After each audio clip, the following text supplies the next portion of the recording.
नमस्कार दोस्तों। अगर आपको दिल को छू लेने वाली भावुक और प्रेरणादायक कहानियाँ पसंद हैं, तो आप बिल्कुल सही जगह पर हैं। आज मैं आपके लिए एक ऐसी कहानी लेकर आई हूँ, जिसे सुनकर शायद आपकी आंखें नम हो जाएं। इसलिए कहानी को अंत तक ज़रूर सुनिए, क्योंकि इसका संदेश हर इंसान के दिल को छू जाएगा।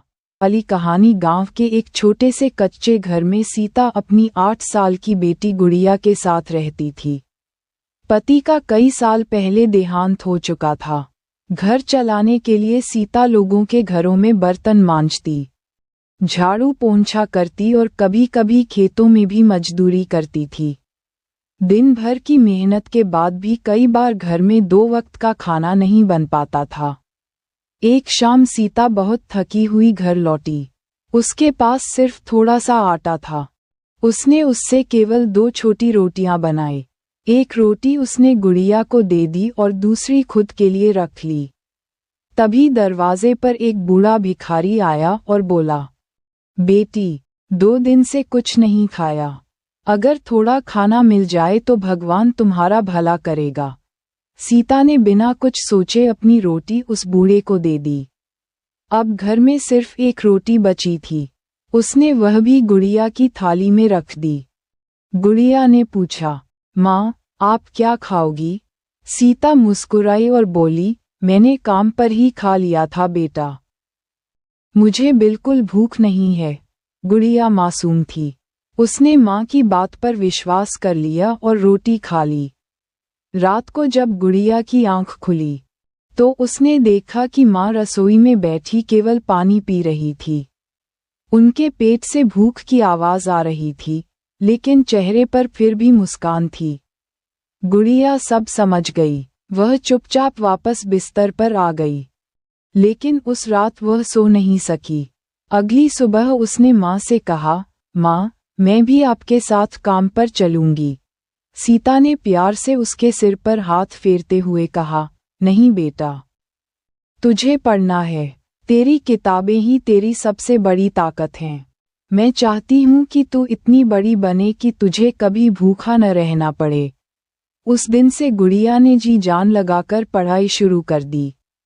स्कूल में वह हमेशा पहले नंबर पर आने लगी। अध्यापक भी उसकी मेहनत से बहुत खुश रहते थे।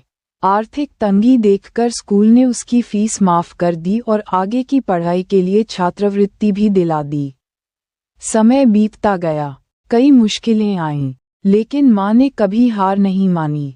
कभी अपने लिए नए कपड़े नहीं खरीदे, कभी अपनी दवाई समय पर नहीं ली, लेकिन बेटी की पढ़ाई कभी नहीं रुकने दी। सालों की मेहनत रंग लाई। गुड़िया ने प्रतियोगी परीक्षा पास कर ली और एक बड़ी सरकारी अधिकारी बन गई।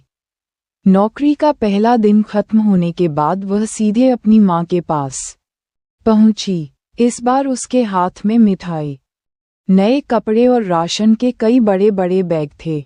उसने माँ का हाथ पकड़कर रसोई में बैठाया और अपने हाथों से गरम गरम रोटियां बनाईं। फिर पहली रोटी माँ की थाली में रखकर बोली, माँ, याद है, एक दिन आपने अपनी आखिरी रोटी भी मुझे दे दी थी और खुद सिर्फ पानी पीकर सो गई थी। उस दिन मैंने तय कर लिया था कि एक दिन आपको कभी भूखा नहीं रहने दूंगी। सीता की आंखों से आंसू बहने लगे। उसने बेटी को गले लगा लिया और बोली, बेटी, माँ कभी भूखी नहीं रहती। बच्चों को पेट भर खाते देख ही उसका पेट भर जाता है। गुड़िया भी रो पड़ी। उसने माँ का हाथ पकड़कर कहा, अब आपकी हर रोटी पहले बनेगी, फिर मेरी। आपने मुझे जिंदगी दी है। अब आपकी हर खुशी मेरी जिम्मेदारी है। उस दिन पहली बार माँ ने बिना किसी चिंता के पेट भर खाना खाया। छोटे से घर में खुशियों की ऐसी रोशनी फैली, जो किसी महल से कम नहीं थी। सीख, दुनिया में माँ से बड़ा कोई त्याग नहीं होता।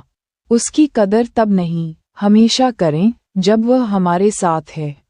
कहानी पसंद आई हो और इसने आपके दिल को छुआ हो, तो इस वीडियो को लाइक ज़रूर करें। अपने दोस्तों और परिवार के साथ शेयर करें और ऐसी ही भावुक व प्रेरणादायक कहानियाँ देखने के लिए हमारे चैनल को सब्सक्राइब करना बिल्कुल न भूलें। साथ ही बेल आइकॉन भी दबा दें ताकि हमारी हर नई कहानी सबसे पहले आप तक पहुँचे।